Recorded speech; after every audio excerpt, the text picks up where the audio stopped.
La scène est universelle, gravée dans la mémoire collective de tout amateur de football. Ces 11 mètres de solitude qui séparent le point de pénalty du but, une distance si courte pour un cheminement mental si long.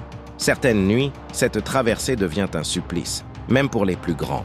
Lors d'une récente soirée de qualification pour la Coupe du Monde, le théâtre du football mondial s'est transformé en tragédie. Sous les projecteurs les plus aveuglants, les dieux du stade sont redevenus des hommes. Et les hommes, parfois, tremblent. Le duel en apparence le plus inégal, le buteur, machine à marquer, face au gardien, dernier rempart, s'est mué en une démonstration poignante d'imprévisibilité où la psychologie et la pression ont triomphé du talent brut. Ronaldo, le crépuscule d'un mythe. Commençons par le cauchemar portugais. Cristiano Ronaldo, légende parmi les légendes, n'était pas censé connaître pareille soirée. Face à l'Irlande, il ne portait pas seulement le maillot de sa nation, il portait celui du mythe, du record, de l'éternité.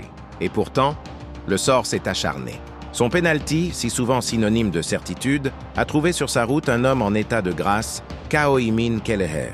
L'arrêt fut somptueux, né d'un réflexe pur et d'une lecture chirurgicale.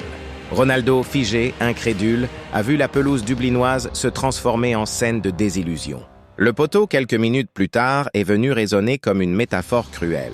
Chaque occasion manquée, chaque regard vers le ciel était un combat intérieur.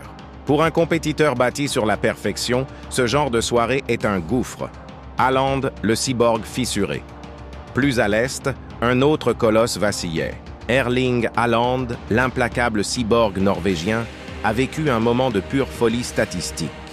2 pénaltys ratés consécutivement face à Israël. Une anomalie pour celui dont l'efficacité semble d'habitude déshumanisée.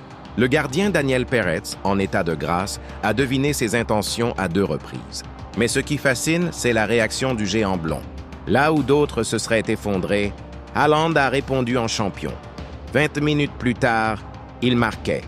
Ce but n'était pas simplement un but, c'était une rédemption. Le signe que même les machines ressentent, doutent, puis se relèvent. Ce soir-là, Haaland n'a pas seulement marqué pour la Norvège, il a marqué pour l'humanité du footballeur. Une malédiction collective, et il n'était pas seul. D'autres, comme Ferran Torres, ont eux aussi connu l'amertume de l'échec à 11 mètres. Cette série d'insuccès soudains n'a rien d'un hasard. Elle illustre une tendance moderne.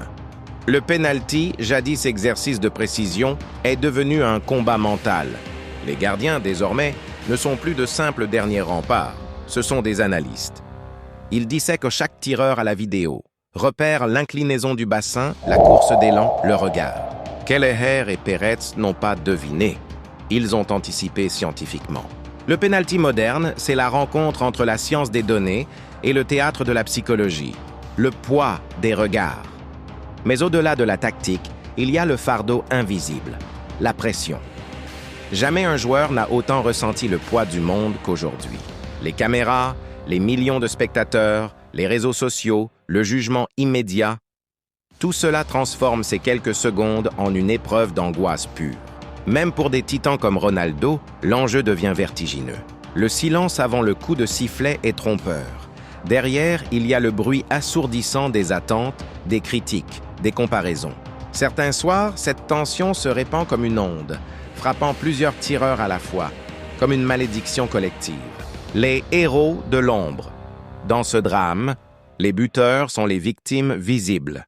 Mais les héros, eux, portent des gants. Les gardiens, longtemps sous-estimés, connaissent enfin la gloire qu'ils méritent. Un arrêt de pénalty, c'est une victoire personnelle, une explosion d'adrénaline pure. Kelleher et Peretz, souvent relégués au second plan dans leur club, ont saisi leur moment de lumière. Leur succès nous rappelle que dans ce duel mythique, le gardien n'a rien à perdre, mais tout à gagner. Et quand il triomphe, il terrasse symboliquement un géant. Leçon d'humilité. Cette soirée restera comme un rappel précieux. Le football, malgré toute sa science, demeure profondément humain. Le talent ne suffit pas.